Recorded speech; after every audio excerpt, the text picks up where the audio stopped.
સુરતના મૈદરપુરા પોલીસે 14 વર્ષીય સગીરાના અપહરણના ગુનાના આરોપીને હૈદરાબાદથી ઝડપી પાડી સગીરાને છોડાવી હતી અને એ આરોપી સામે કાયદેસરની કાર્યવાહી હાથ ધરી છે.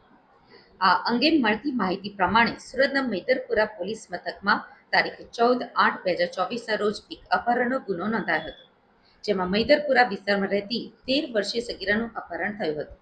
આ અંગે ફરિયાદ નોંધાતા પોલીસે અલગ અલગ ટીમો બનાવી સીસીટીવી કેમેરા અને ટેકનિકલ સર્વેલન્સની મદદથી તપાસ હાથ ધરી હતી. પોલીસને બાતમી મળી હતી કે સગીરાને એક શખ્સ ભગાડીને લઈ ગયો છે.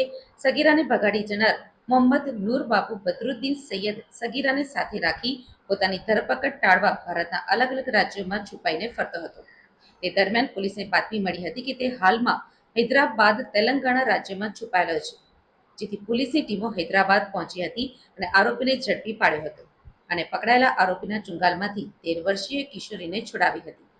હાલ તો પોલીસે આરોપી વિરુદ્ધ ભારતીય ન્યાય સંહિતાની કલમ 64 તેમજ પોક્સોના કાયદાની કલમોનો ઉમેરો કરી તેની ધરપકડ કરી વધુ તપાસ હાથ ધરી છે. તારીખ 14/8/2024ના રોજ મૈદરપુરા પોલીસ સ્ટેશન વિસ્તારની અંદર એક સગીરાના અપહરણનો ગુનો નોંધાયેલો હતો. ગુનાની ગંભીરતા જોઈને પોલીસે ત્વરિત એક્શન લીધેલા હતા.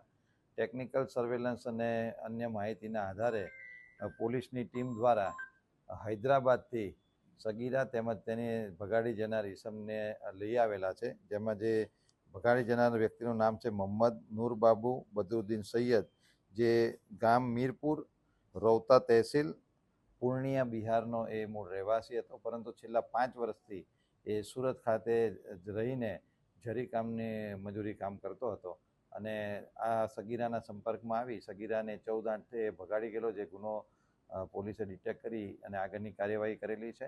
અને ત્યારબાદ બીએનએસની અન્ય કલમો અને પોક્સોની અન્ય કલમો ઉમેરીને આગળની તપાસ હાથ ધરી છે. આભાર.